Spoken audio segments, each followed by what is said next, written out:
In 1965, a storm named 426 Race HEMI A-990 swept through America's drag strips. In just one season, it forced rivals to back down, made NHRA change the rules, and left speed enthusiasts asking, was this the most powerful and controversial engine ever to hit the world of drag racing? The A990 wasn't built for the streets. It wasn't smooth, friendly, or affordable. It was born with one goal: to win. Every component was tuned for maximum performance, weight reduction, and brute horsepower that made other automakers tremble.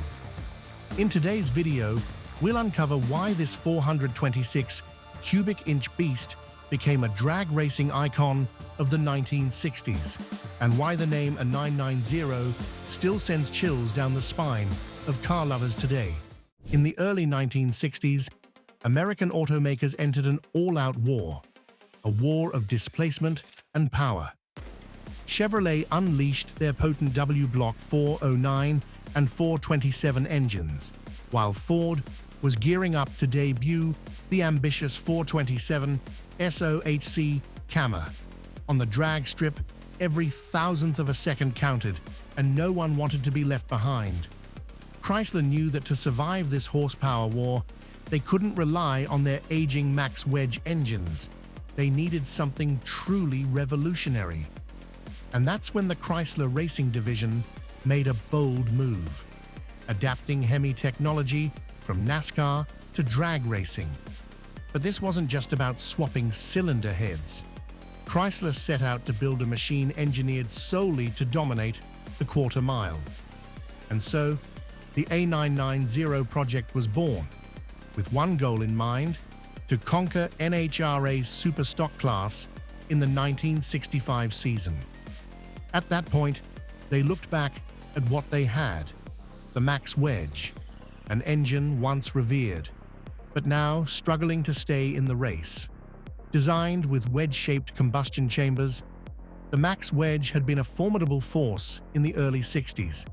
But by 1964, its weaknesses showed: limited high RPM airflow, uneven burn, and performance bottlenecked by its very design. Meanwhile, Chrysler's HEMI technology, once their secret weapon on NASCAR tracks, held an entirely different kind of promise. The hemispherical chambers allowed larger valves, straighter intake and exhaust angles, more efficient airflow, and a faster, more even burn. It was the perfect formula for generating massive horsepower in a very short burst, ideal for drag racing. With bold vision, Chrysler brought the HEMI back, not just to compete, but to dominate. Once Chrysler committed to using the HEMI for drag racing, they knew raw power wouldn't be enough. To dominate the superstock class, the car had to be light, simple, and brutally efficient. There was zero room for error. Enter the Race HEMI A-990 package, a limited run of about 100 cars, built exclusively for factory-backed professional race teams. Every gram on the car was scrutinized. First, the aluminum cylinder heads, nearly half the weight of cast iron, cut down front-end mass and improved cooling. Then came the ultra-rare parts: magnesium rocker arms, titanium push rods, 14mm spark plugs instead of 18mm, and even hand-drilled frame holes to shave off every last pound. Even the engine block was special, cast thinner than standard, but reinforced at the cylinder walls to survive a 12.5:1 compression ratio. Chrysler didn't build this racer to last. They built it to win, fast and furious. The 426 Race HEMI A-990 wasn't just powerful, it was designed to optimize every combustion pulse. Every number had a purpose, and every component served one mission: brutal acceleration over the quarter mile. Displacement measured 426 cubic inches, or 6.98 liters, a figure that became a symbol of American power. The compression ratio reached 12.5 to 1, extremely high for a legal superstock drag car. Intake and exhaust valves measured 2.25 and 1.94 inches respectively, among the largest ever installed on a performance engine of the era.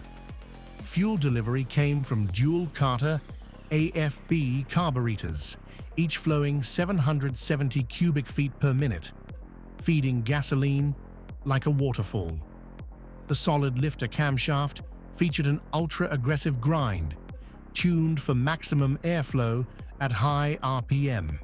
Officially rated at 425 horsepower at 6,400 RPM, many A990 engines were actually pushing over 500 horses in stock form. Torque peaked at 480 pound-feet at 4,000 RPM, enough to lift the front tires of a Dodge Coronet off the ground at launch. The engine's total weight was trimmed down significantly thanks to aluminum heads and lightweight racing internals. In short, the A990 was a precision-tuned powerhouse, a Swiss watch that roared like a wild beast when unleashed. If the hemispherical combustion chamber was the heart of the Race HEMI, then its intake and exhaust systems were the lungs that helped this beast breathe power. Chrysler didn't go with a conventional intake. They equipped the A990 with a dual-plane tunnel ram setup, featuring tall, straight runners that boosted air velocity as the fuel-air mixture rushed into the chambers. Paired with two massive Carter AFB carburetors, this system created a wave tuning effect that let the engine inhale like a sprinter charging toward the finish line. On the other end, the exhaust setup was equally aggressive. It used individual headers with 2-inch primaries feeding into 4-inch collectors, designed to evacuate exhaust gases as quickly as possible after combustion. None of this was built for comfort. It was engineered to minimize back pressure and keep airflow screaming in one direction. With this configuration, the moment the first A990s hit the track, every competitor knew the game had changed. On the drag strip, especially in NHRA's 1965 Super Stock class, the A990 was virtually unbeatable. Dodge Coronets and Plymouth Belvederes, equipped with the Race HEMI, could run the quarter mile in just 10.80 seconds at speeds reaching 125 miles per hour. And that was on bias ply tires, not modern slicks. For the time, this was unheard of. While Ford's 427 Fairlane ran around 11.50 seconds, and Chevy's 396-powered Nova was even slower, the A990 stood in a league of its own. Some racers even recalled having to add weight to the front end to keep the nose from lifting off the ground at launch. More importantly, the engine proved incredibly consistent, reliable throughout the season, heat-tolerant, and rarely plagued by failures.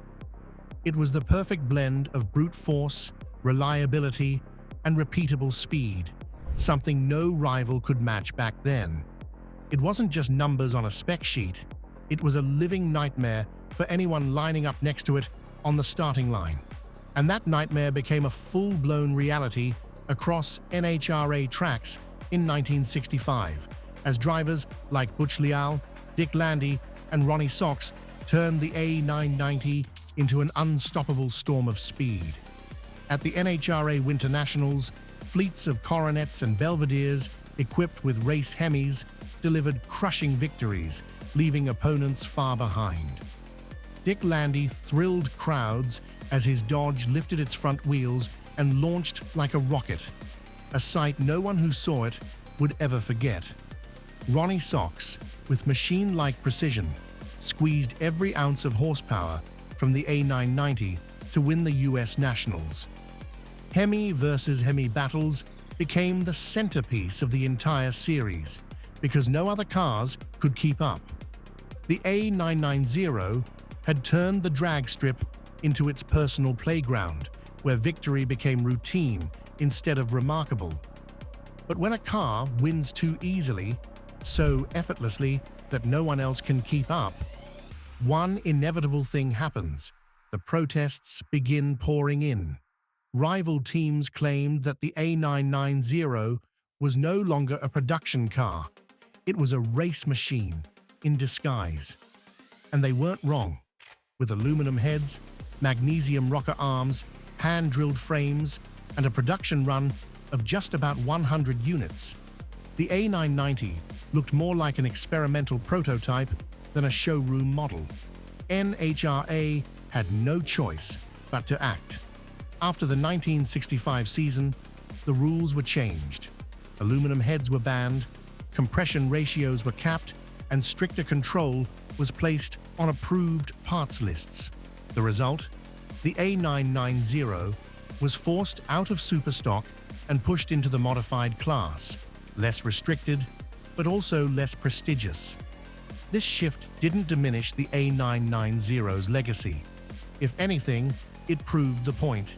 This engine was so powerful, it forced the rulebook to change just to contain it. Although the A990 lasted only one season in the superstock class, its legacy stretched across decades. The pressure it placed on NHRA reshaped the rulebook, and its overwhelming success convinced Chrysler to bring the HEMI back to the streets. Just 1 year later, in 1966, the Street Hemi made its debut in Dodge and Plymouth models, featuring the same hemispherical heads, slightly lower compression, and interiors suitable for license plates. But at its core, the power still came from a 990 DNA. Cars like the Charger, Coronet RT, and Plymouth GTX all carried a piece of the engine that had once been banned from racing for being too powerful. And from there, the muscle car era exploded. When people no longer just wanted to watch the fastest car on the track, they wanted to park it in their own garage. Today, the A990 engine isn't just a speed icon. It's one of the rarest holy grails in the vintage drag racing world. With only about 100 units ever produced, and most having been thrashed on the track, truly original examples are extremely rare. A factory-original Coronet A990, retaining its matching engine block, aluminum heads, and chassis numbers, can fetch over $300,000 at auction, possibly more if it has documented NHRA history or was driven by a legendary racer. The value of an A990 doesn't come from comfort or longevity. It comes from being a pure embodiment of an era when car makers would risk everything for a few glorious seconds down the strip.